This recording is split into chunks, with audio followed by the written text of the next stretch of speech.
ఒక గేను నాలాంటి straight men గా మార్చొచ్చా? అరే నువ్వు మగ పుట్టక పుట్టావు అమ్మాయిలాగా మారుతానంట వెంట నువ్వేమైనా కొజ్జావాడివా? షాక్ ట్రీట్మెంట్స్ స్ట్రైట్ గా మార్చాలి అన్న ఉద్దేశాలతోటి వాళ్ళకి షాక్ ట్రీట్మెంట్స్ ఇప్పించి రకరకాల ఇంజక్షన్లు మెడిసిన్లు మందులు వాడి ఒక పిచ్చోళ్ళలాగా మారి ఈ రోజు కూడా ఆ వ్యక్తి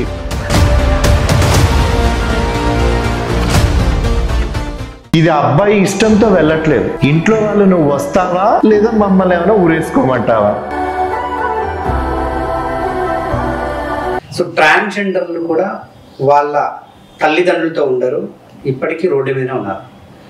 మరి గేస్ కూడా తల్లిదండ్రులతోనే ఉంటారా లేకుంటే వాళ్ళు బయట ఉంటారా? చచ్చినట్టు తల్లిదండ్రులతోనే ఉంటారు. ఎందుకో తెలుసా? పుట్టినప్పుడు ఎప్పుడైతే డాక్టర్ మగపిల్లాడు పుట్టాడు అని అంటే ఆ ఇంట్లో అంతా ఒక పెద్ద సంబరం. ఇంకా చెప్పాలంటే తెలుగు రాష్ట్రాలలో ఒకప్పుడు 1960, 70, 80, 90 ఆ సంవత్సరాల్లో ఉన్నటువంటి పుట్టిన వాళ్ళందరికీ కూడా ఇంట్లో మగపిల్లాడు పుట్టాడు అని అంటే అదొక పెద్ద సంబరం తెలుగు సమాజంలో. అంటే వారసుడు వచ్చాడు, మమ్మల్ని చూసుకుంటాడు, మా ఇంటికి ఒక పెద్ద వెలుగు, మా ఇంటికి ఒక పెద్ద అండాదండ అని ఒక బిలీఫ్ ఉంటుంది. అదే ఆడపిల్ల పుట్టింది అని అంటే అప్పుడు ఒక భారం. మనం ఇప్పటికీ చూస్తూ ఉంటాం కదా గవర్నమెంట్ లో బేటీ బచావో బేటీ పడావో, ఆడపిల్లల్ని కాపాడుకోవాలి, ఆడపిల్లల్ని చదివించుకోవాలి. వీళ్ళందరూ సమాజానికి భారం అనుకున్నట్టు ఒకప్పుడు ఉన్నటువంటి చరిత్ర. అట్లాంటి సమాజంలో వచ్చినటువంటి మగ పుట్టక పుట్టినటువంటి ప్రతి మగవాడు కూడా కుటుంబం తమ్మ నాన్న భార్యలు, మళ్ళీ సమాజం కోరుకున్నట్టు, తల్లిదండ్రులు కోరుకున్నట్టు, ఫ్రెండ్స్ కోరుకున్నట్టు వాడు మగాడుగా పుడితే ఇంకొక ఆడ వ్యక్తి మీద ప్రేమించాలో లేదా అరేంజ్ మ్యారేజ్ చేసుకోవాలో, మళ్ళీ చెల్లి చేసుకున్నాక పిల్లల్ని కనే ఫోర్స్ ఉంటుంది. అదే చక్రం, అదే జీవిత చక్రంతో ఉంటే బాధ్యతలు మగవాడికి చాలా ఎక్కువ ఉంటాయి, కుటుంబ బాధ్యతలు. దీనివల్ల ఏమవుతుందని అంటే కుటుంబంలోనే ఉండాలి. వాడికి ఏ ఫీలింగ్స్ ఉన్నా, ఏ వ్యక్తుల ఫీలింగ్స్ ఉన్నా, వాడు ఒక కులంలో పుట్టి ఇంకొక కులంలో ఉన్న అమ్మాయిని ప్రేమించినా ఇది మా ఇంట్లో ఒప్పుకోరు అని తెలిసినా కూడా వాడు నోరు మూసుకొని ఆ ప్రేమని దాచిపెట్టుకొని ఇంట్లో వాళ్ళు ఎవరిని చూపిస్తే వాళ్ళని పెళ్లి చేసుకునేది అలవాటైపోయిన క్రమంలో ఒక గే మగవాడి వ్యక్తి ఇంకో మగవాడి మీద ఫీలింగ్స్ ఉన్నాయి అని చెప్తే దాన్ని అందరూ అర్థం చేసుకునేటువంటి సమాజం మనం లేము. కాబట్టి సచ్చినట్టుగా కుటుంబం కోసం, సమాజం కోసం ఆ ఫీలింగ్స్ అన్నిటిని మడిచి మనసులో పెట్టుకొని తల్లిదండ్రులనే చూసుకోవడం, సమాజాన్నే చూసుకోవడం. మీరు ప్రస్తుతం మీ తల్లిదండ్రులతోనే ఉంటున్నారా? నేను ఖచ్చితంగా మా తల్లిదండ్రులతోనే ఉంటాను. మీరు గే అని మీ తల్లిదండ్రులకు తెలుసా? తెలుసు. వాళ్ళు యాక్సెప్ట్ చేసారా? చేశారు. నిజం చెప్పండి. నిజంగా, సీరియస్లీ. మీరు గే అని తెలిసినప్పుడు మీ తల్లిదండ్రుల యొక్క ఫీలింగ్ ఏంటి? ఏం ఫీలింగ్ ఉంటుంది? ప్రతి ఒక్క తల్లిదండ్రులు లాగే ఉతికి ఆరేయడం, ఇంట్లోంచి బయటకు గెంటేయడం, అన్ని బాగా. ఎప్పుడు అంటే నేను దానికి ఏం పెద్ద నేను బాధపడలేదు, భయపడకూడలేదు. ఎందుకు అంటే అది నేను ఊహించా. మన సమాజంలో ఒకప్పుడు హైదరాబాద్ లో ఈ పెళ్లిళ్ళకి చాలా ఫేమస్ ఆర్య సమాజం ఏదో ఉంటుంది అప్పుడు అన్నట్టు, ఆర్య సమాజం కదా. 18 ఏళ్ళు నిండిన వాళ్ళందరూ కూడా ప్రేమించిన ప్రేమికులందరూ రెక్కలు కట్టుకొని ఆర్య సమాజంలో వాళ్ళేవాళ్ళు. మేమిద్దరం మేజర్స్, మేము కులాంతర వివాహం, మతాంతర వివాహం, మాకు పెళ్లి చేయండి అనేసండి. దానికి as per special marriage act ప్రకారం అక్కడ పోలీస్ బందోబస్తులు పెళ్లి చేసి ఎవరి దండలాలు వేసి రిజిస్టర్ మ్యారేజ్ చేసి పంపించేవాళ్ళు అప్పట్లో. అలాంటి సందర్భాల్లో కత్తికి ఒక కండ, తండ్రి ఆవేశం తట్టుకోలేక పరువు ప్రతిష్టలు పోయాయని తండ్రి గాని తల్లులు గాని అలా పిల్లల్ని లేదా అవతల పెళ్లి చేసుకున్న ఇతర కులాల వ్యక్తుల్ని కత్తికి ఒక కండ నరికి అసలు తెలుగు రాష్ట్రాల్లోనే కులాంతర మతాంతర వివాహాలంటే ఒక సంచలనాన్ని సృష్టించిన సందర్భం. వాళ్ళన్నా ఆత్మహత్య చేసుకోవడం లేదా వీళ్ళన్నా చంపేయడం. అట్లాంటి సమాజం, తెలుగు సమాజంలోంచి వచ్చినటువంటి వ్యక్తిగా నేను ఒక అప్పర్ కాస్ట్ ఉన్నటువంటి ఒక సమాజంలో ఉన్నటువంటి నేను, అక్కడి నుంచి వచ్చినటువంటి నేను ఈజీగా నేను ఒక హోమోసెక్షువల్ పర్సన్ అని చెప్తే సంకరేసుకొని ముద్దు పెట్టుకునేటువంటి పరిస్థితులు ఏమి ఉండవు. ఎందుకంటే అది పెద్ద గొప్ప విషయం అనేది కూడా వాళ్ళు ఫీల్ అవ్వరు సమాజంలో. యాజ్ యూజువల్ గా ఎంత కోపం ఉండాలో అంతే కోపం నా మీద తీవ్రంగా జరిగింది. కొట్టడం, తిట్టడం, బయటికి గెంటేయడం, చాలా హింసాత్మక సంఘటనలు, ఏమీ తెలియకుండా అన్ని కళ్ళతో చూస్తూ ఏమీ చేయలేనటువంటి పరిస్థితులు ఉన్న మా మదరు ఒకవైపు నుంచి చూస్తూ, అంటే ఇవన్నీ సందర్భాలు జరిగిపోయాయి. కానీ ఇల్లు వదిలి బయటకు వచ్చినా లేదా మళ్ళీ బయటకు వెళ్ళి మళ్ళీ ఇంటికి వచ్చినా ఒకటే నేను నిర్ణయించుకున్నా, నన్ను చంపేసినా పర్లేదు, ఏదైతే నా ఫీలింగ్స్ నాలో ఉన్నాయో అది తప్పు కాదు అనేది నేను తెలుసుకున్నా. నేను తెలుసుకున్న రోజు వీళ్ళెవరూ వాళ్ళకి నచ్చినట్టుగా నువ్వు బ్రతకాలి అన్న కండిషనే నేను యాక్సెప్ట్ చేయను. ఎందుకనంటే నాకు చాలా నాకు చిన్నప్పుడు స్కూల్లో అన్ని సబ్జెక్టుల కన్నా నాకు బయాలజీ, సోషల్ సైన్సెస్ అంటే నాకు చాలా ఇష్టం.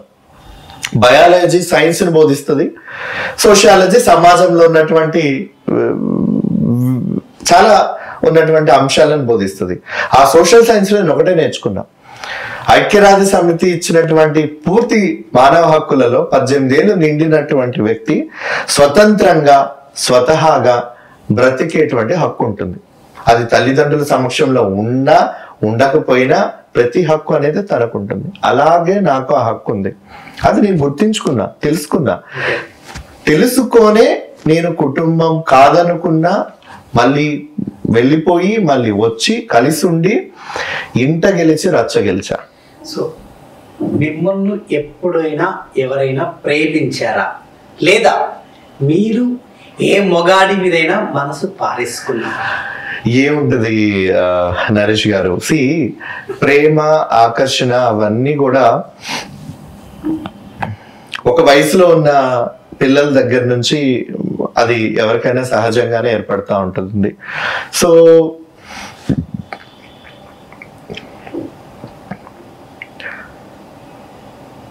ప్రేమ, ఆకర్షణ ఇవన్నీ చాలా మందికి ఒక వయసు నుంచి ఏర్పడతా ఉంటుంది.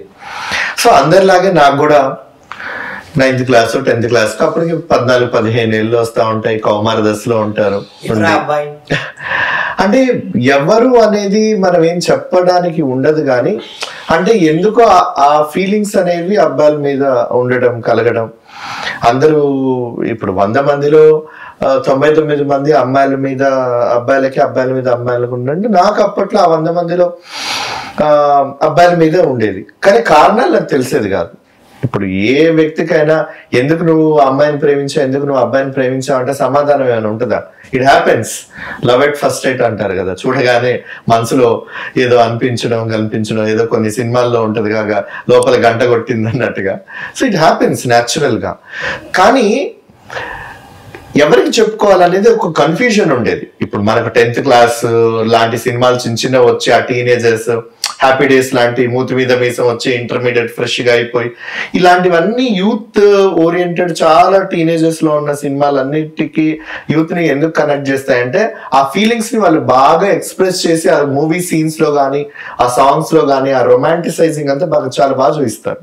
ముఖ్యంగా మన తెలుగు సినిమా ఇండస్ట్రీ దాన్ని చాలా బాగా చూపిస్తుంది. అదే టైంలో ఒక అబ్బాయి ఇంకొక అబ్బాయిని అదే రొమాంటిసైజ్ గా ఫీల్ అవుతున్నాడు అంటే అసలు ఆ ఊహనే రాదు ఫస్ట్ ఆఫ్ ఆల్ వీళ్ళకి. ఒకవేళ వచ్చినా కానీ ఇది కనుక చూపిస్తే మన థియేటర్లో చెప్పులు పడతాయి, కుర్చీలు ఎగరేస్తారు, మొత్తం రచ్చ రచ్చ అయిపోద్ది అనే ఒక ఫీలింగ్ ఉంటుంది. బట్ నాలాంటి వ్యక్తులకి ఏంటంటే ఆ ఫీలింగ్స్ ని ఎక్స్ప్రెస్ చేసుకోవడానికి అటు సమాజం రెడీగా లేదు, ఫ్యామిలీ రెడీగా లేదు. పోనీ బాగా నచ్చునున్న ఫ్రెండ్కి ఏదని చెప్తే అరే నువ్వేమన్నా తేడాగాని వారా అని అంటారేమో, లేదా అది విన్నగానే ఎలా రియాక్ట్ అవుతారేమో, నన్ను రేపటి నుంచి వాడు ఆడుకోవడానికి పిలుస్తాడా, లేదా వాడితో పాటు నన్ను వాడి పక్కన కూర్చొని ఇస్తాడా, వాడితో పాటు సైకిల్ ఎక్కించుకొని ఇస్తాడా, కలిసి మేము ఉండగలమా, ఇన్ని ఆలోచనలు ఉంటాయి.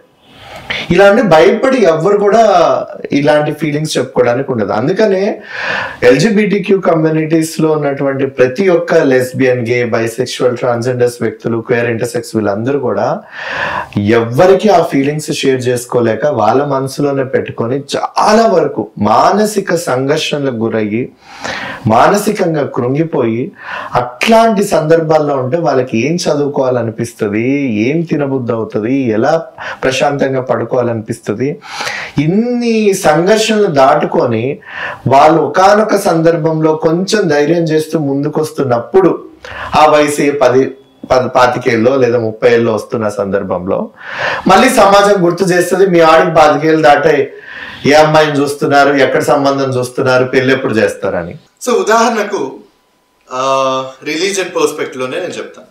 ఇప్పుడు చాలా వరకు సమాజంలో వాళ్ళందరూ అంటుంటారు, పుట్టి కొంత పెరిగిన తర్వాత ఏం చేస్తానులే దేవుడు అలా పుట్టించాడు అంటే, అవయవాల పరంగా కానీ మానసికంగా పరంగా కానీ ఏదైనా లోపాలతో ఏమైనా పుట్టినప్పుడు డాక్టర్ల దగ్గరకు తీసుకెళ్ళి వాటిని మార్పించుకొని అందంగా చేయించుకోవడానికైనా, వాళ్ళకి నచ్చినట్టుగా ఆకృతిని మార్చుకోవడానికైనా వాళ్ళు ప్రయత్నాలు చేస్తూ ఉంటారు. కాస్మెటిక్ సర్జన్స్ అయినా, ఎస్థెటిక్ సర్జన్స్ అయినా, ఇవి చాలా వరకు కూడా జరుగుతూ ఉంటాయి. ఇవన్నీ ఎందుకు? దేవుడు ఇంతే రాశాడేమో, ఇలాగే పుట్టించాడేమో అని ఉండొచ్చు కదా. మళ్ళీ నువ్వు సైన్స్ని నమ్మడం ఎందుకు, డాక్టర్ల దగ్గరికి వెళ్ళడం ఎందుకు?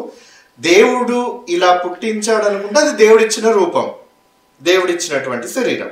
నన్ను మార్చుకోవాలనుకుంటావు కదా నీకు అనుకూలంగా, నీకు నచ్చిన విధంగా. అందం అనేది ఇప్పుడు అందరూ ఒకే సర్జరీలో ఒకే అందంగా చేసుకుంటున్నారా? లేదు. తన కళ్ళకి, తన శరీరానికి ఈ మార్పులు చేసుకుంటే నేను అందంగా కనిపిస్తాను అనేది చేసుకుంటున్నారు. అది మీకు న్యాచురల్ అయితే, సహజమైతే, నా శరీరంలో ఉన్న నా జనాంగాలు, నేను ఇంకొకటి నచ్చినోడి వాడి శరీరం జనాంగాలతో నేనేం చేసుకుంటే అది నాకు ప్లెజర్, ఎలా చేసుకుంటే అది నాకు ప్లెజర్. నేను ఓరల్ సెక్స్ చేస్తానా, ఇంకొక వ్యక్తితో నేను పీనో యానల్ సెక్స్ చేస్తానా, రొమాన్స్ చేస్తానా కదా, ఇలా నేను మిషనరీలో చేస్తానా, డాగీ స్టైల్లో చేస్తానా, it is between the partners. లైంగిక భాగస్వాములు మా ఇద్దరి మధ్యలో ఏం చేసుకుంటున్నాం, ఎలా జరుగుతుంది అనేది మా ప్రెషర్. కానీ ఆ క్యూరియాసిటీ ఉంటుంది, ఇద్దరు మగాళ్ళు ఎలా చేసుకుంటారు, మన పచ్చిగా మాట్లాడుకోవాలంటే భావప్రాప్తికి ఎలా వెళ్తారు అన్న ప్రశ్న దాంట్లో. అంటే ఏదైతే ఇద్దరు ఆడవాళ్ళు మగవాళ్ళు చేసుకొని భావప్రాప్తి సుఖాన్ని పొంది స్ఖలనం అయ్యి ఎన్ని అయితే జరుగుతాయో అవి కూడా మా దగ్గర జరుగుతాయి. సో మీరు ఎప్పుడైనా ఒక మగాడితో చేసిరా? ఒక మగాడితో ఏంటి, లిస్టే ఇస్తాను వేల మంది మగవాళ్ళతో. గిన్నీస్ బుక్ రికార్డు నాకు ఇప్పిస్తావా చెప్పు, అప్పుడు చెప్తాను నా బాడీ కౌంట్ లిస్ట్. నిజంగా మీరు మగాడితో సెక్స్ చేశారా? చాలా. చూస్తావా? నా వీడియోస్ ఇంటర్నెట్ లో చాలా వరకు ఉన్నాయి, బహుశా నీ వరకు అది రాలేదేమో. Oh my god, yes, there are videos in internet. నాకు షాకింగ్ గా ఉంది. లేదు, అవి మీరు చూస్తే మీరే ఆశ్చర్యపోతారు. నిజమండి. ఇప్పటిప్పుడు చేస్తారా సెక్సా? మరి జీవితాంతంగా నేను ఒక మగవాడితో ఆకర్షింపబడినప్పుడు, నాకు వయసు ఉన్నంత వరకు, నా ఒంట్లో నా సెక్స్ హార్మోన్స్ ఉన్నంత వరకు, ఖచ్చితంగా నేను ఇంకొక వ్యక్తి, నాలాంటి ఫీలింగ్స్ ఉన్నటువంటి, నాకు నచ్చినటువంటి వ్యక్తితో జత కడుతూనే ఉంటాను.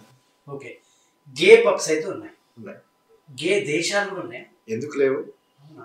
గే దేశాలు ఏముంది, ఇప్పుడు చాలా వరకు ప్రపంచంలో 377 ఏదైతే హోమోసెక్షువాలిటీని క్రిమినలైజ్ చేస్తూ బ్రిటిష్ నుంచి వచ్చినటువంటి ఏదైతే చట్టం ఉందో, అది ఎక్కడెక్కడ బ్రిటిష్ వాళ్ళు కాళ్ళు పెట్టి సామ్రాజ్యాలు ఏర్పాటు చేస్తారో అక్కడ ఉన్న ప్రతి దేశంలో ఆ చట్టాలు ఉండేది.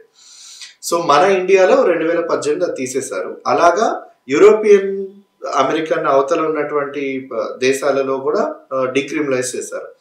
సో చాలా గే ఫ్రెండ్లీ కంట్రీస్ అంటే మనకు యూరోప్ లో ఉన్న దాదాపు చాలా కంట్రీస్ గే ఫ్రెండ్లీ. సో దాంట్లో ఫ్రాన్స్ కానీ, నెదర్లాండ్స్ లో ఉన్న ఆమ్స్టర్డామ్ కానీ అదొక గే హబ్. జర్మనీలో బెర్లిన్ కానీ, సో ఇలాంటి యూరోపియన్ కంట్రీస్ లో ఇవి చాలా చాలా చాలా చాలా ఫేమస్. ఇక అమెరికాలోకి వెళ్తే loss Vegas, Los Angeles, New York city, so Chicago, ఇవన్నీ కూడా చాలా చాలా వరకు అంతా కూడా గే ఫ్రెండ్లీ, అంతా ఎల్జిబిటిక్యూ కంట్రీ. నాకు ఇష్టమైనది ఏంటో తెలుసా? నాకు లండన్ అంటే చాలా ఇష్టం. ఎందుకంటే లండన్ లో గే కల్చర్ కానీ, గే పబ్స్ కానీ అండ్ పీపుల్ చాలా బాగుంటుంది. సో నేను 2018లో లండన్ వెళ్ళినప్పుడు అక్కడ అనుకోకుండా ఒక సెక్స్ క్లబ్ లో ఒక బ్రిటిష్ పాకిస్తానీ అబ్బాయి తోటి మా ఇద్దరి చూపులు కలిసాయి. We had a sex dark room లో. యా, సో ఆ తర్వాత కొంత కాలం మా ఇద్దరి మధ్య పరిచయం నడిచింది. సో నాకు ఎప్పుడైతే వీసా ఎక్స్పైర్ అయిపోయి నేను ఇండియాకి వస్తున్న టైంలో నాకు ప్రపోజ్ చేశాడు. సో ఆ టైంలో చాలా ఆలోచనలు వచ్చాయి. సో మా మదర్తో నేను షేర్ చేసుకుంటే జనరల్ గా తెలిసిందే కదా, సో వద్దు నాన్న, ఆల్రెడీ యూనో ఇండియా పాకిస్తాన్ కి చాలా వార్ నడుస్తా ఉంటుంది. కూడా పాకిస్తాన్ వ్యక్తితో నేను సెక్స్ చేశానని చెప్పావా? సెక్స్ చేస్తాను కాదు, ఏ అడల్ట్ ప్రైవసీ అనేది కొంత ఉంటుంది కదా. ప్రేమించాము అన్న ఫిజికల్ థింగ్స్ మనం చెప్తాం, ఎమోషనల్ షేర్ చేసుకుంటాం, కానీ వెళ్ళి సెక్స్ చేసామని ఇప్పుడున్న ఎంత ఓపెన్ అయినా తల్లిదండ్రులు, ఈవెన్ మన సిస్టర్, బ్రదర్, ఫ్రెండ్స్ ఎంతమంది ఓపెన్ అయినా కొన్ని పర్సనల్స్ అనేది అది ఇద్దరు వ్యక్తుల మధ్యలో ఉంటేనే బాగుంటుంది. అదే అడల్ట్ ప్రైవసీ, రెస్పెక్ట్ అనేది. సో అది నేను రెస్పెక్ట్ చేస్తాను. మా మదర్ కూడా అలాంటి విషయాలు అడగరు, ఎందుకంటే ఒక అడల్ట్ అయినప్పుడు వాళ్ళకి కోరికలు ఉంటాయి, తీర్చుకునే విధానాలు ఉంటాయి అనేది కామన్ గా అందరికి తెలిసింది. So we don't share such content. Finally రెండు క్వశ్చన్స్ చెప్పండి. సో సెక్స్ ఇదంతా మీరు చాలా ఇన్డెప్త్ గా ఇన్ఫర్మేషన్ ఇచ్చారు. సమాజంలో స్త్రీల మీద, పురుషుల మీద అంటే ఈ యొక్క రేప్స్ జరుగుతున్నాయి. అవును. కేసు మీద కూడా రేప్స్ జరుగుతాయా? ఎందుకు జరగవు? మిమ్మల్ని కూడా రేప్ చేస్తారా? ఎందుకు చేయరు? చేస్తారు. ఉదాహరణకు ఇప్పుడు అమ్మాయిల దగ్గర రేప్ అనేది ఎలా జరుగుతుంది? బలవంతంగా వెళ్ళి మోసగాడితే కదా, లేకుంటే వేరే మూడ్ స్వింగ్స్ ఉన్నా, లేదా మాదక ద్రవ్యాలు కానీ మత్తు పదార్థాలు తీసుకున్నప్పుడైనా, ఇవన్నీ మోడ్స్ రేప్ జరగడానికి. జనరల్ గా కొన్ని సందర్భాల్లో ఈ వ్యసనాలు, బానిసలు వీటన్నిటి అన్కాన్షియస్ లో ఫోర్స్ఫుల్ గా వేరొక వ్యక్తితో జరిగిపోతుంది అని అనుకుందాం. కానీ కాన్షియస్ లో జరిగేది కొన్ని ఉంటాయి. అదేంటంటే ఇప్పుడు ఒక మగవాడికి ఒక అందమైన ఒక అమ్మాయి నచ్చింది, కానీ అమ్మాయి రిజెక్ట్ చేసింది. వాడంటే అమ్మాయికి నచ్చలేదు, సెక్షువల్ గా కానీ, ఎమోషనల్ గా కానీ, ఫిజికల్ గా కానీ. వాడు నేను మోహించాను కాబట్టి, నేను మోసపడ్డాను కాబట్టి అందాన్ని నేను దక్కించుకోవాలి, లైంగికంగా నేను దక్కించుకోవాలి, సుఖపడాలనేది తన కన్సెంట్ లేకుండా, అంటే తన అనుమతి లేకుండా తన శరీరాన్ని తను లోపరుచుకొని అనుభవించుకునేది మనం చాలా సందర్భాల్లో రేప్. దానికి డెఫినేషన్, అర్థాలు చాలా ఉన్నా మన భారతదేశం అర్థం చేసుకునేది ఏంటంటే బలవంతంగా ఇద్దరు జనాంగాల మధ్యలో జరిగేది. అదే సందర్భం ఇప్పుడు నేనున్నాను, సరే మీరు కొందరు యాంకర్స్ కూడా నన్ను పొగిడారు గతంలో, ప్రభాస్ లా ఉంటామని. సరే నేను బాగుంటాను బయట వాళ్ళకి, నేను బాగుంటాను. మీరే వచ్చి నన్ను అడిగారు, మీరంటే నాకు ఇష్టం, నేను సెక్స్ చేస్తారని. మీరంటే నాకు ఇష్టం లేదు, ఎందుకంటే మీరంటే నాకు, మిమ్మల్ని చూడగానే నాకు సెక్షువల్ ఫీలింగ్ నాకు అనిపించలేదు. బట్ మీకు నాతో సెక్షువల్ గా మూవ్ అవ్వాలని ఉంటుంది. నేను ఇష్టపడను. ఏదో ఒక పార్టీలో మనం కలిసి కూర్చొని ఉంటాం, ఒక పెగ్గు మందు తాగుంటాము, లేదా ఒక పబ్ లో కలిసి ఉంటాము. ఆ ఛాన్స్ ఆఫ్ టైం తీసుకొని బలవంతంగా నన్ను ముద్దు పెట్టుకోవడమో, లేదా బలవంతంగా నన్ను లోబర్చుకోవడానికి ప్రయత్నం చేస్తాము. That comes under as rape. బలవంతంగా. లేదా ఇంకొకటి కూడా చేయొచ్చు, నువ్వే కనుక నాకు నచ్చినట్టుగా సెక్స్ చేయకపోతే మీ ఇంట్లో చెప్పేస్తాను, బయట సొసైటీ అంతా చెప్పేస్తాను, నువ్వు ఇలా, నువ్వు అలా, నువ్వు ఇలా అని బ్లాక్మెయిల్ చేయొచ్చు. నేను ఇప్పటికీ కోరుకునేది ఏంటంటే అలా నన్ను ఎవడైనా బ్లాక్మెయిల్ చేస్తే బాగుండు అనిపించింది. నిజమే. ఎందుకంటే ఇప్పుడు బ్లాక్మెయిల్ ఎవరు చేస్తారు? జనరల్ గా భయపడే వాళ్ళనే చేస్తారు కదా, ఎవరైనా, అమ్మాయిలైనా అబ్బాయిలైనా. ఇప్పుడు సెక్స్ విషయంలో, ఇట్లాంటి విషయాలలో అన్ని ఆనందాలు తీరిపోయిన తర్వాత నువ్వు నాకు అడిగింది ఇవ్వకపోతే నీ మీద రేప్ కేసు పెడతానని అమ్మాయి అంటుంది. ఇదిగో నువ్వు నాకు అడిగింది నువ్వు ఇవ్వకపోతే మన ఇద్దరు వీడియోస్ నేను నెట్ లో పెట్టేస్తానని అబ్బాయి అంటా ఉన్నాడు. ఆ భయాలు సమాజంలో అమ్మాయి అబ్బాయి మధ్య ఉన్నాయి. సేమ్ ఇక్కడ కూడా ఆ బెదిరింపులు, బ్లాక్మెయిల్స్ ని ఎన్కాష్ చేసుకొని డబ్బుని బ్లాక్మెయిల్ చేసుకోవడం కానీ డేటింగ్ యాప్స్ లోనే జరుగుతూ ఉంటాయి ఈ ఫ్రాడ్స్ అన్ని కూడా. మా దాంట్లో కూడా సేమ్ డేటింగ్ యాప్స్ నుంచి ఎక్స్టార్షన్, బ్లాక్మెయిల్, జస్ట్ బికాస్ నీకు ఈ ఫీలింగ్స్ ఉన్నాయి, నువ్వు ఇంకొక మగాడితో చేస్తా ఉన్నావు, ఈ విషయం మీ ఇంట్లో చెప్పేస్తాను, లేదా మీ కొలీగ్స్, మీ ఆఫీసు, మీ ఫ్రెండ్స్కి చెప్పేస్తే నిన్ను చాలా చండాలంగా చూస్తారు, నాకు అడిగింది డబ్బులన్నా ఇవ్వు, లేదా నన్ను సుఖపెట్టు. ఈ కండిషన్స్ మీద జరుగుతాయి. కానీ అన్ఫార్చునేట్ ఏంటంటే మనకు 2013 వరకు IPC 377 ఏదైతే మనకు హోమోసెక్షువాలిటీ డీక్రిమినలైజ్ చేసిందని మనం అందరం మాట్లాడుకుంటామనో, అక్కడ సుప్రీంకోర్టు కొంత భాగం అలాగే ఉంచింది. అదేంటంటే అనుమతి లేకుండా ఒక అడల్ట్ ఇంకొక అడల్ట్ మధ్యలో సెక్స్ గనక జరిగితే అక్కడ ఈ 377 చట్టం పెట్టి 7 సంవత్సరాల కఠిన కారాగార శిక్ష పెడుతూ శిక్షకి వేయాలనేది ఒక చట్టం. ఆ 377 అలాగే ఉంచారు. అంటే ఇద్దరు అడల్ట్స్ అంగీకారంతో సెక్స్ చేసుకుంటే అది క్రైమ్ కాదు. నో మ్యాటర్ అది ఇద్దరు అమ్మాయిలా ఇద్దరు అబ్బాయిలా ఒక అమ్మాయి అబ్బాయా కాదు. అదే ఇద్దరు అడల్ట్స్ అనుమతి లేకుండా ఫోర్స్ఫుల్ గా సెక్స్ జరిగిందంటే 377 పెట్టండి అని ఉంచింది. దీంతో పాటు ఎవరైతే మగవాళ్ళు ఒక మహిళ లేదా ఒక అమ్మాయి అనుమతి లేకుండా యానల్ సెక్స్ చేయాలి అనే ఫోర్స్ చేస్తే గనక అగైన్ ఆర్డర్ ఆఫ్ నేచర్ కింద అన్యాచురల్ కింద దాన్ని కన్సిడర్ చేస్తూ అంటే ప్రకృతి విరుద్ధంగా సెక్స్ జరుగుతుంది అనేది. అది ఇప్పుడు ఒక మగవాడు ఇంకొక ఆడవ్యక్తి యానల్ సెక్స్ ని ఆమెతో చేయాలి అని అనుకున్నప్పుడు ఈ 377 పెట్టాలని ఒక క్లాజ్ ఉంది. ఇక మూడోది, ఏ వ్యక్తి అయినా ఏ సమాజంలో ఎనీ జెండర్ జంతువులతో సెక్స్ చేస్తే గనక ఈ చట్టం పెట్టాలనేది ఈ 3 క్లాజెస్ ఉన్నాయి. ఇప్పుడు ఏం జరిగిందంటే ఈ సెక్షన్ 377 దాంట్లో నుంచి మగవాళ్ళకి రేపే జరగదు కనుక ఈ చట్టం వాళ్ళకు వర్తించదని దాని నుంచి కంప్లీట్ గా 377 అంతా ఎత్తేసేసి భారతీయ న్యాయ సంహితలో మిగతా జంతువుల మీద జరిగిన మహిళల మీద జరిగిన మిగతా ఎవరి మీద జరిగిన శిక్షలు పెద్ద పెద్ద శిక్షలు ఉన్నాయి. కానీ ఒక మగవాడి మీద ఇంకొక మగవాడు లైంగికంగా దాడి చేసినా ఇంకొక ఆడవ్యక్తి లైంగిక దాడి చేసినా ఇంకొక ట్రాన్స్జెండర్ వ్యక్తి దాడి చేసినా దానికి శిక్ష అనేది లేదు, చట్టం అనేది లేదు. సో మగవాడికి రేప్ గురవ్వదా? వాళ్ళు మనుషులు కాదా? ఇంతమంది ప్రపంచ జనాభాలో ఉన్నటువంటి మగవాళ్ళు రేప్కి గురయ్యే మగవాళ్ళు ఎందరో ఉంటారు. ఎందుకంటే బలవంతంగా అమ్మాయిలే నువ్వు నన్ను సుఖపెట్టకపోతే నీ భార్యకి చెప్పేస్తా నువ్వు నన్ను రేప్ చేసావని, నువ్వు నేను నిన్ను కోరుకున్నాను నువ్వు నన్ను సుఖపెట్టకపోతే నేను మీ ఇంట్లో వచ్చి చెప్పేస్తా మీ అబ్బాయి నన్ను వాడుకున్నాడు ఫిజికల్ గా అని. సేమ్ ఆ పని ఇంకొక ట్రాన్స్జెండర్ వ్యక్తి చేయొచ్చు, ఇంకొక మగవాడు కూడా చేయొచ్చు. సో అన్ఫార్చునేట్లీ భారతదేశంలో ఇప్పుడు మగవాడి మీద రేప్ జరిగితే దాని మీద చట్టపరమైన చర్యలు తీసుకోవడానికి ఎటువంటి చట్టాలు లేవు. మీరు ఇంత ఓపిక్గా ఇంత ఓపెన్ గా మాట్లాడుతున్నారు కదా, సో మీ వెనుక ఎవరున్నారు అని ఇంత ధైర్యం మీకు? ఆ ప్రశ్నకి సమాధానం మీ ప్రశ్నలోనే ఉంది నరేష్ గారు. ఎందుకనంటే ఎవ్వరు లేరు, నా వెనక ఎవ్వరూ లేరు. ఇంత ధైర్యం ఇంత ఓపిక ఎక్కడి నుంచి వచ్చిందనంటే పడిన కష్టాలు, ఛాలెంజెస్, ఓపెన్ అయిన తర్వాత ఓపెన్ అవ్వకుండా ముందున్న సిచ్యువేషను, ఇవన్నీ చాలా మనసుల్లో చాలా ఆందోళనలు, చాలా రాత్రులు నిద్రలేని రాత్రులు ఈ రోజుకి కూడా. అంటే కొందరికి ఉంటుంది వాళ్ళని వాళ్ళు యాక్సెప్ట్ చేసుకోవడానికి, సెల్ఫ్ యాక్సెప్ట్ చేసుకోవడానికి మీకు మొదట్లో చెప్పినట్టుగా చాలా కన్ఫ్యూజన్స్ ఉంటాయి, చాలా వరకు మూడ్ స్వింగ్స్ ఉంటాయి, డిప్రెషన్లో ఉంటారు, యాంగ్జైటీ ఉంటుంది. ఇలాంటి సిచ్యువేషన్స్ని నేను ఎన్నో రాత్రులు గడిపి చేసుకొని నన్ను నేను యాక్సెప్ట్ చేసుకోవడం వరకు ఒక దశ.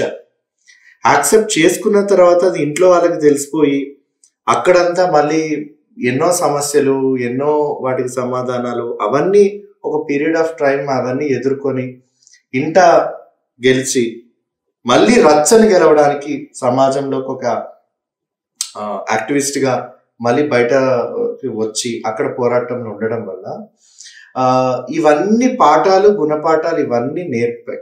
ఇందులో ఏ ఒక్కరూ నా ముందు లేరు, నా వెనక లేరు, నా పక్కన లేరు, ఉన్నదల్లా నాలో నేను. సో ఆ దాంట్లో ఉన్న ఆ కఠినత్వం అనేది నాకు తెలుసు. అందుకని ఓపిక అనేది మీరు ఇంకొక పాయింట్ యాడ్ చేశారు.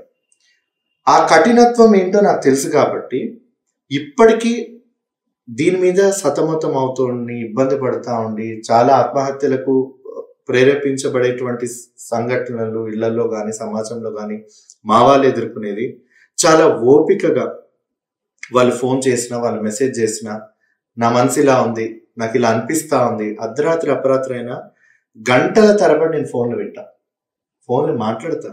నేను మాట్లాడిన తర్వాత నా వెంటనే నాకు మళ్ళీ వాట్సాప్లో మెసేజ్ వస్తుంది, మీతో మాట్లాడిన తర్వాత మనసు చాలా రిలీఫ్గా ఉంది. నాకు ఏవేవో ఆలోచనలు వచ్చిండే, చనిపోదాం అనే ఆలోచనలు వచ్చిండే, ఇంట్లోంచి పారిపోదామనే ఆలోచనలు వచ్చిండే. నా ఏవైతే ఎక్స్పీరియన్సెస్, ఆ కఠినత్వం నేను ఏదైతే అనుభవించానో ఆ అనుభవంతో నేను వాళ్ళతో ఒక్కొక్క వ్యక్తిది ఒక్కొక్క స్టోరీ, ఒక్కొక్క ఫీలింగ్స్, ఒక్కొక్క సంబంధించినటువంటి బ్యాక్గ్రౌండ్ వాళ్ళకు అనుకూలంగా మాట్లాడడం అనేది చాలా చాలా కష్టం. వీటన్నిటిలో నరేష్ చాలా మందికి అర్థం కాదు, మా కమ్యూనిటీకి అర్థం కాదు ఏంటంటే, నేను ఎంత మానసికంగా నన్ను నేను దృఢంగా ఉంచుకోవడానికి అది అతి కష్టం, చాలా కష్టం. నన్ను చూసే ఒక సింపుల్ లైఫ్ ఏముందిలే, ఈయనకి అంతా బాగానే ఉంది కదా, ఫ్యామిలీ యాక్సెప్టెన్స్ ఉంది, ఆయనకు నచ్చిందే చేస్తాడు, ఆయనకి ఇష్టానుసారంగా ఫ్రీడమ్గా ఉంటాడు అనుకోండి. కానీ నేను అక్కడితో అనుకొని ఫ్యామిలీ యాక్సెప్ట్ చేసింది కదా అని నా దారి నేను చదువుకొని, నా బ్యాగ్ నేను తెచ్చుకొని నాకు నచ్చిన చోటికి నేను వెళ్ళిపోతే, ఈరోజు ఈ 1000 మంది ఏవైతే మీకు మెసేజ్లు చేస్తుంటారో, నాకు మెసేజ్లు చేస్తుంటారో, ఫోన్లు చేస్తుంటారో, నన్నుగా ఒక ధైర్యంగా వాళ్ళు చూసి బయటకు వస్తున్నారో, వాళ్ళందరికీ ఒక సమాధానమే లేకుండా పోతుంది. ఇది నన్ను ప్రతిరోజు వెంటాడే ఒక భయం, ప్రతిరోజు నిద్ర లేకుండా చేసే భయం. మనసు మీద నేను చేసుకొని చెప్తున్నాను నరేష్ గారు, మా వాళ్ళకు కూడా అది చాలా తెలియదు. పొద్దున లేచిన దగ్గర నుంచి రాత్రి పడుకునే వరకు నేను చేసే ఏ వృత్తి అయినా, ఏ పనైనా, డబ్బు కోసం, పొట్టకుటి కోసం చేసే ఏ పనైనా, పొట్టకుటి కోసం కాకుండా నాకొచ్చే ఆ జీవనాభృతిలో వచ్చేటువంటి ఆదాయం అయినా నా కమ్యూనిటీ కోసమే ఖర్చు పెడుతున్నా. నా కోసం నేను మా పావలా కూడా ఖర్చు పెట్టుకోను. మా అమ్మ కోసం ఒక 10 రూపాయలు ఖర్చు పెడుతున్నా. కానీ కమ్యూనిటీ కోసమే మిగతా సంపద అంతా నేను ఖర్చు పెడుతూ, ఎందుకనంటే నాకు 3 పూటలు తినడానికి నాకుంది, చూసుకోవడానికి ఒక మంచి కొడుకుగా నేను ఉన్నాను. నన్ను అర్థం చేసుకొని ప్రపంచంలో ఉన్నటువంటి అంత అన్కండిషనల్ లవ్ ఇవ్వడానికి మా అమ్మ ఉన్నారు. కానీ వీళ్ళకి ఎవరున్నారు? వీళ్ళని అర్థం చేసుకోవడానికి కానీ, వాళ్ళని చూసుకోవడానికి కానీ. ఆ ఆలోచన ఎప్పుడైతే నాలో ఉందో, ఆ బంధం నన్ను కట్టిపడేసిందో, నేను ఎక్కడికి వెళ్ళిపోలేక ఇక్కడే ఒక బానిసలాగా, ఒక కమ్యూనిటీకి నేను ఒక బానిసలాగా, అది కూడా ఇష్టపూర్వకమైనటువంటి ఒక బానిసలాగా ఉంటూ సేవ చేసుకుంటూ గడుపుతున్నటువంటిది. కానీ ఇందులో మీరు ఇంకొక ప్రశ్న కూడా అడిగారు, నా వీక్నెస్ ఏంటంటే. నా వీక్నెస్ కూడా నా కమ్యూనిటీ. ఇంత కష్టపడి సమాజం కోసం ఇంత పరితపిస్తూ, మార్పు కోసం పరితపిస్తున్న నాకు, నా శత్రువులు బయట సమాజంలో ఉన్నటువంటి సమాజం కాదు, బయట సమాజం నుంచి పెరిగి పెద్దయి నన్ను పెంచిన నా తల్లిదండ్రులు గారు. ఈ నా శత్రువులు ఎవరంటే నా కమ్యూనిటీ. ఎందుకనంటే నాకు ఇప్పటికీ అర్థం కాదు. ఈ రోజు వరకు మీరు చూస్తూనే ఉన్నారు, పెద్దగా ఇంత కష్టం పడి జైలు పాలయ్యి వెళ్ళి నా అవమానాలు ఫేస్ చేసి, నాకేం రాష్ట్ర ప్రభుత్వం పిలిచి కండవా కప్పదు, లేదా రాష్ట్రపతి నన్ను పిలిచి ఏమైనా అవార్డులు కూడా ఇవ్వరు. ఈ పనులు ఏదైతే సమాజం చేస్తున్నాం, గుర్తింపు రాదు అని నాకు తెలుసు, రాళ్ళు పడతాయని నాకు తెలుసు. సమాజంలో నా మొహాన్ని చూయించినంత కాలం మొహాన ఊస్తారు, మొహాన చొప్పులు ఇసిరేస్తారు, మొహాన అవమానకరంగా మాట్లాడతారని నాకు తెలుసు. ఇవన్నీ భరిస్తూ నా వాళ్ళ కోసం అనేది నేను నిలబడినప్పుడు నన్ను ద్వేషించే వాళ్ళు చాలా మంది ఉన్నారు. నన్ను అరే వీడి మాటలు 10 మంది నమ్ముతున్నారు, 10 మంది వీడికి ఇష్టపడుతున్నారు, 10 మంది జేజేలు కొడుతున్నారు అన్నప్పుడు దాంట్లోనే వ్యసనం పుట్టిన వాళ్ళందరూ కూడా నా కాలు పట్టి లాగాలి, నన్ను అన్పాపులర్ చేయాలి, నన్ను బ్యాడ్గా సమాజం ముందు నిలబెట్టాలి. నాది ఏదైతే గొంతుందో, నాది ఏదైతే ఈ ఓపెన్ గా మీరు మాట్లాడుతున్నారు చూసావా, ఆ ధైర్యం, ఆ తెగింపు ఏదైతే ఉందో, అది ప్రతి గ్రామాల వరకు వెళ్ళాలన్న నా ఆశయం, ఆసక్తి ఏదైతే ఉందో, వీడు వెళ్ళిపోతే చాలా పాపులర్ అయిపోతాడేమో, ఏముంది బొచ్చు, దాని నుంచి నేను సంపాదించుకునేది ₹1 లేదు, తిరిగి నా ఆస్తినే నేను పెట్టాను కమ్యూనిటీకి. నేను ₹1 సంపాదించుకొని మెద్దగట్టే లేదు, కనీసం కమ్యూనిటీ సొమ్ముతో ఆ వచ్చే ప్రాజెక్టులో మిగిలించుకొని ఒక టీషర్ట్ ఏ రోజు కనుక్కుంది లేదు. నాలో నాకు నచ్చేది ఏంటి అని అంటే, నాలో ఉన్నటువంటి ఆ నిజాయితీతోటే విష్ణుతేజ ఈ రోజు వరకు మనుగడ సాగిస్తున్నాడు. ఎవరైతే ధైర్యం కోసం విష్ణుతేజని చూస్తా ఉన్నారో వాళ్ళ కోసమే నేనున్నాను. Okay, thank you so much. చాలా ఎక్కువ సమయం ఇచ్చి ఈరోజు నిజంగా గే కల్చర్ గురించి, ఒక లైఫ్ స్టైల్ గురించి చాలా విషయాలు మాతో పంచుకున్నారు. Thank you and wish you good luck and all the best for your upcoming projects and upcoming future. Thank you.